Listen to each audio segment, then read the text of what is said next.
आसाम में 7 लाख लोग सैलाब से मुतासर हुए हैं। 18 लोगों की मौत हुई है, मगर ये मुख्यमंत्री को आसाम की जनता की तकलीफ की फ़िक्र नहीं है, उसको मदरसे की फ़िक्र है।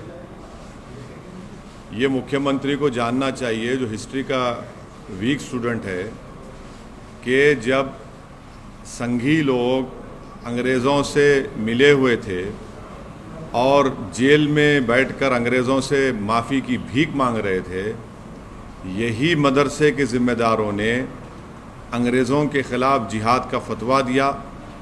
यही मदरसे से पढ़ने वाले लोगों ने अंग्रेज़ों के ख़िलाफ़ अपनी जानें दे दी। और ये इनका एक इन्फीरियरिटी कॉम्प्लेक्स है।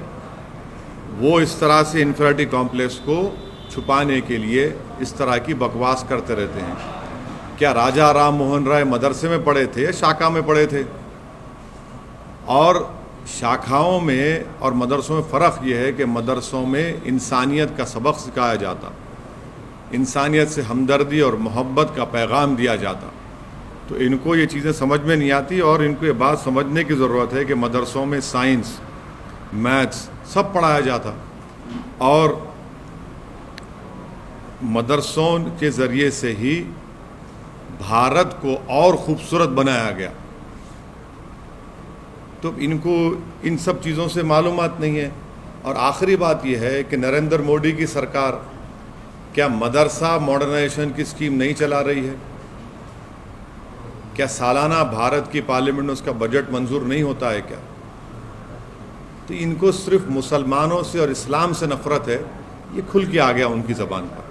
लेकिन सर अब राजस्थान में भी सेम कंट्रोवर्सी, वही जवाब है। देखिए, मोदी सरकार में क्या मदरसा मॉडर्नाइजेशन स्कीम नहीं है? क्या मुख्तार अब्बास नकवी उसके मंत्री नहीं हैं? आप मुसलमानों से, इस्लाम से नफरत करते, इसीलिए इस तरह से आप ये अनाप शनाप बकते रहते हैं। सर, आपने ट्वीट किया मुगलों से भारत के मुसलमानों का कोई रिश्ता नहीं है, लेकिन ये बताओ कि मुगल बादशाहों की बीवियाँ कौन थी? और उसके ऊपर अमित मौलवी ने कहा है कि दिस इज क्लास सेक्सिज्म। तो ये क्या विषय था, क्या बोलना चाह रहे थे सर आप? वो आप बोलते रहता, उन्हें बच्चा है, उसके बातों पे क्या बोलना। अच्छा, ये ट्वीट के बारे में बताइए सर। क्या पूरी स्पीच है? स्पीच सुनो, समझ में आता। नहीं, ये पर्टिकुलर कोट जो आप आप स्पीच सुनिए। इतना पीस जो है काफ़ी नहीं, आप स्पीच सुन लीजिए। हाँ, मैं मुग़लों को ज़िम्मेदार करार देता हूँ पेट्रोल की कीमत का, बल्कि औरंगज़ेब ज़िम्मेदार है पेट्रोल डीज़ल की कीमत का। बादशाह अकबर ज़िम्मेदार है कीमतों में इजाफ़ा होने का, और शाहजहाँ ज़िम्मेदार है नौजवानों में बेरोज़गारी का।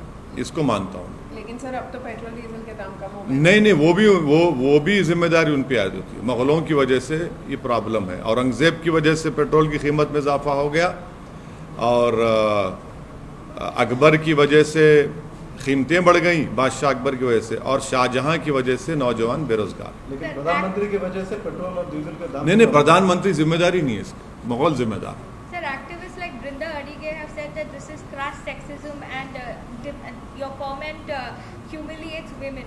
Would you like to respond to that? I don't want to respond. She can listen in a proper way, listen to my complete speech, and then she will find out what I had to say. Okay. ये मद्रसा शब्द ही विलुप्त हो जाना चाहिए। जब तक ये मद्रसा दिमाग में घूमते रहेगा, तब तक बच्चा को भी डॉक्टर इंजीनियर नहीं बन सकता है। अगर बच्चा को आप स्कूल में जाने का समय आप पूछ लेता है कि बेटा तुम मद्रसा जा रहा है, तुम जुनाब बनेगा, इस रास्ते से तुम डॉक्टर नहीं बनेगा, तो कोई बच्चा मद्रसा नहीं जाएगा। मद्रसा में तो दाखिल किया जाता है वायलेटिंग ह्यूमन राइट्स, किसलिए वो रास्ता बंद हो जाता है। तो आप जरूर कुरान पढ़ाइए, उसमें कोई प्रॉब्लम नहीं है, लेकिन सबसे ज्यादा पढ़ाइए साइंस, मैथ्स, बायोलॉजी, बोटानी, जियोलॉजी। तो इसीलिए मद्रसा सब विलुप्त हो जाना चाहिए, नॉर्मल एजुकेशन होना चाहिए। और घर में आप खूब आपका धर्म पुथी पढ़ाइए, पूरा 2 to 3 घंटा धर्म पुथी पढ़ाइए, लेकिन स्कूल में ऐसा ही शिक्षा दीजिए जो शिक्षा से आपका बेटा डॉक्टर और इंजीनियर बन सकता है, प्रोफेसर बन सकता है, साइंटिस्ट बन सकता है। जी और भाई साहब और एक बात है, मैं आपको बताता हूं, कोई जो आप बोल रहे हैं मुसलमान लोग कुरान कंठस्थ कर रहा है तो इसलिए उनमें बहुत ज्यादा मेरिट होता है, ये सारा मुसलमान भाई हिंदू था।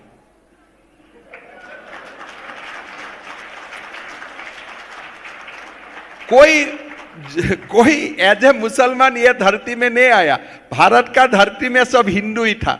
तो आई विल गिव क्रेडिट, अगर कोई मुसलमान बच्चा बहुत ज्यादा मेरिटेरियस है, I will also give a part of credit to his Hindu past.